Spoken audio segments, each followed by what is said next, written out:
Hey everybody, welcome back to Elevator Pitch. My name is Joe Ennis, and today I am speaking with Bill Blackman. Bill is the founder of Hearts and Minds, which is a nonprofit charity organization that is trying to help end world poverty, global poverty. In the episode, Bill talks a lot about what that entails, what kind of work that looks like, and how you can get involved if you're interested in that kind of work and would like to get your hands dirty and help out. So I really enjoyed the episode. Enjoy. Hey everybody, welcome back to Elevator Pitch. My name is Joe Ennis, and today I am speaking with Bill Blackman. Bill, thank you so much for being here. Thank you. I appreciate it. So Bill, tell us a little bit about what you do. I work for Hearts and Minds. I'm a volunteer. I'm the president, and we're working to help end extreme global poverty more quickly and effectively. That's amazing. So, if you don't mind me asking, how are you guys planning to do that? What's kind of a day-to-day, look like for you? We're focusing on the systemic causes of extreme global poverty. There are thousands of organizations that work on global poverty. Many of them do great work. But despite all the work that's been done and the trillions of dollars that also has been spent on foreign aid, there's 149 million more people in the most extreme poverty in sub-Saharan Africa now than there was in 1990. So we need to get to the roots of what's causing that problem and help solve it.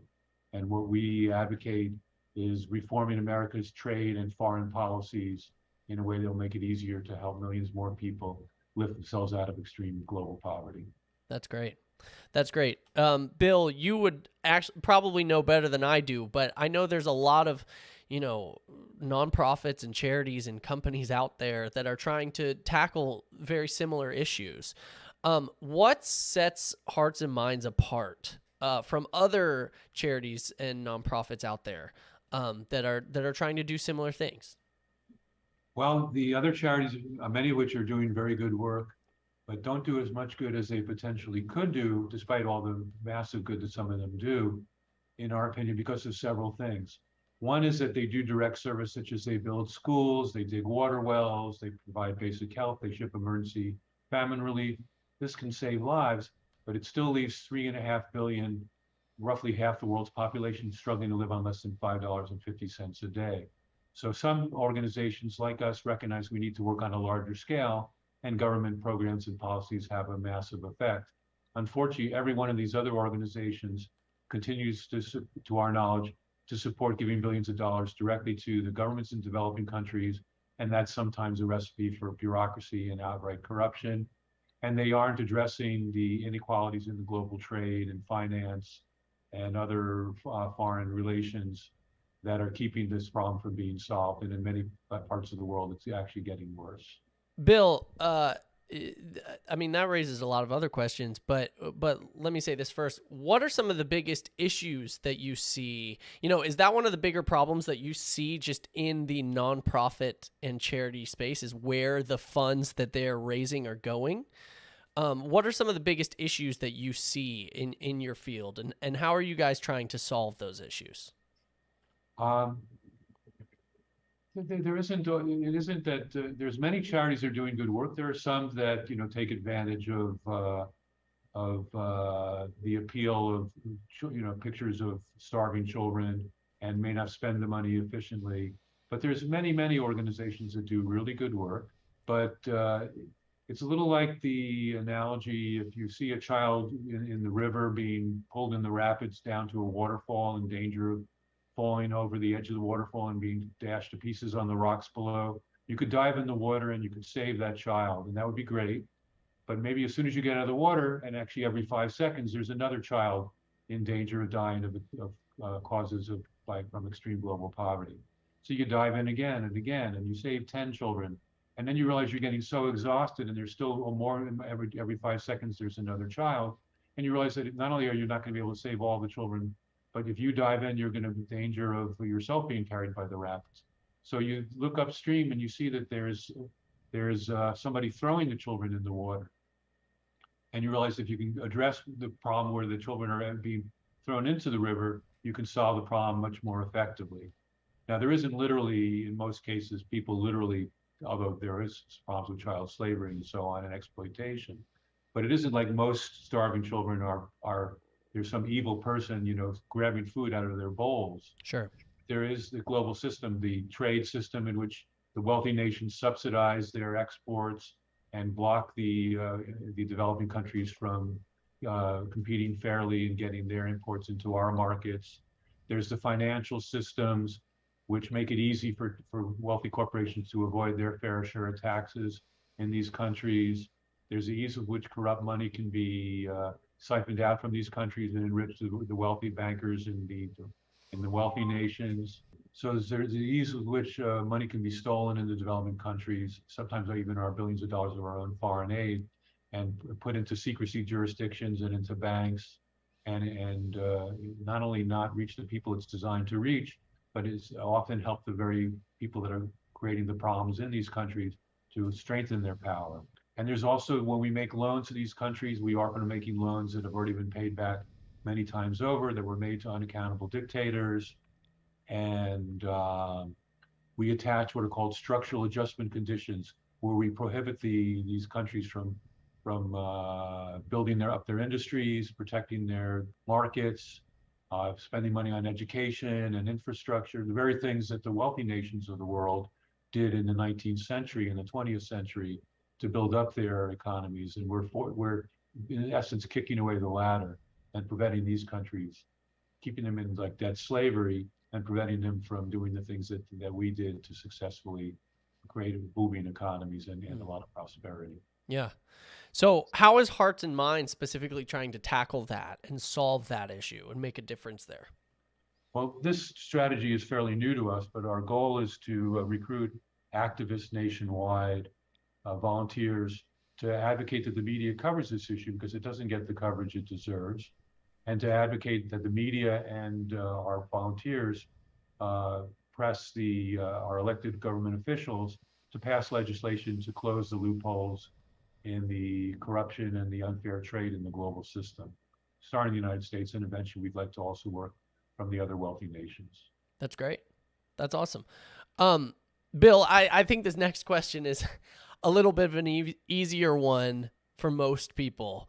The next question I have is, why should people care about this? But I think there's a part of everyone that would love to help end, world hunger and poverty. But why should people, care about, I'm going to change it a little bit. Why should people care about looking into helping specific nonprofits to do this? Why should people look into partnering with people like you and other charities and nonprofits out there that are doing similar work? Because potentially we can make a much more sustainable, safer, beautiful, and democratic world for all of us.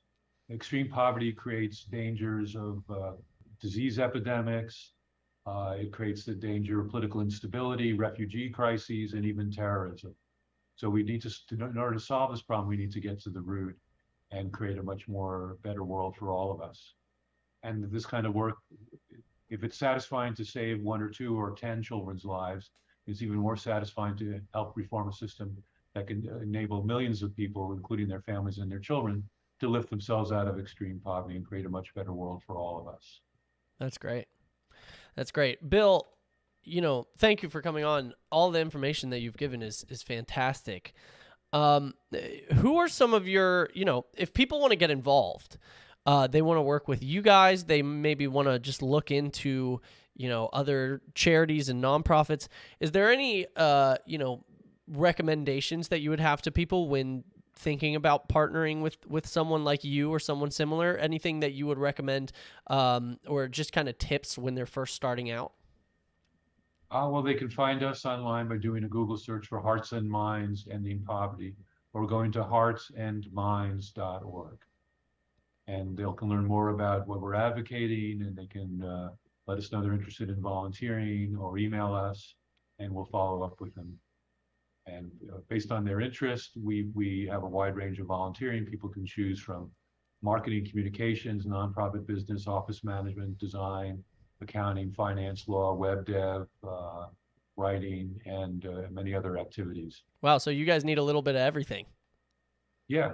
Well, Cool. we're currently all volunteer, although we now have the donations coming in that we're going to be staffing up.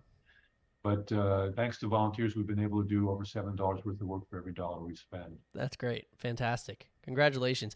Thank you. Bill, you kind of just mentioned it, but who are your ideal, who are the ideal types of people that you're looking for to work with? Is it specifically, I mean, it sounds like it's really every type of position, but is there anything specifically that you guys are looking for, or specific traits or whatnot that might benefit you guys? Well, we can benefit from volunteers of pretty much all ages. We accept volunteers 16 and over. And we work with you based on what your experience already is and what your interests are, and if there's a match between what we need to have done and what you'd like to participate in and learn from. Our goal is to provide hands-on vocational experience that'll be valuable to you for the rest of your life. We particularly could use people with high-level business management and leadership skills, or connections to donors or the media. But basically, almost everybody is welcome.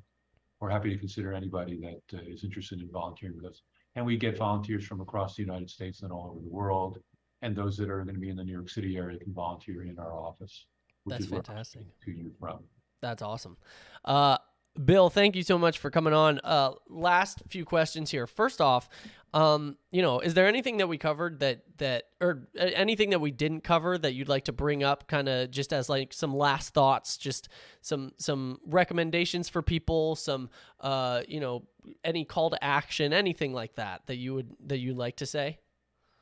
Well, what I haven't mentioned yet is, by one documented estimate, the inequality in the global system produces there's actually a net foreign aid program from the world's poorest people in the poorest nations of about $3 trillion a year. And if the wealthy nations are only giving $165 billion in foreign aid, that means that for every dollar that we give in foreign aid, that does some real good, there's $18 to $25 being drained away from the world's poorest people. And when Hearts and Minds, with this new platform that we're advocating, even when we initially can be effective, hopefully with at least 1% of what we're advocating to close all those loopholes and injustices, that would already be $30 billion a year more resources available for the world's poorest people to create a more prosperous and better world for themselves and for us. And that would be more than the entire foreign aid budget each year from the United States, the world's wealthiest, most powerful nation. Wow. That's amazing. Bill, thank you so much again for coming on. Please, I mean, you've already mentioned it a little bit, but you have the floor. Please plug away. Let people know how they can get in touch with you, how they can get in touch with Hearts and Minds, how they can get involved. Floor is yours. Feel free to promote anything that you want to promote. Okay. Well, Joe, if you can, I'd ask you to put a clickable link to our website and our phone number in. Fantastic. And listeners, as always, all the links to everything Bill Blackman and Hearts and Minds will be in the description of this episode, whether you're listening on Apple or Spotify or watching on YouTube. Bill, thank you so much again for coming on. I'm sure that most of the world, if not a lot of it, really appreciates the type of work that you're doing. And we're really excited to see you guys continue to make a difference here. Thank you very much, Joe, for providing this resource for us, for volunteering your time and your skills. And thank you to all the people that are listening to this, and we'd love to hear from you. And if there's anything that we can do to be helpful to you, Joe, you're welcome to let us know, and we'll be happy to consider it. Well, I appreciate it. New York City is my favorite place on the planet, so if I'm ever in the area, I'm going to need to hit you guys up. Maybe there's some good places you could show me or something. Well, when I was walking through a nearby Penn Station just today, people were asking me when Joe Ennis is coming to New York.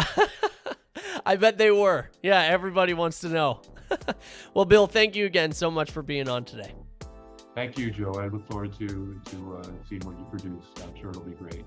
Hey, I want to thank Bill one more time for coming on. Remember, if you're new here, click that subscribe button above my head. If you're on Apple or Spotify, the subscribe button's somewhere around. It just helps us know how many people are listening, who we can better serve, and helps us continue to grow. So thank you again for listening. Have a great day.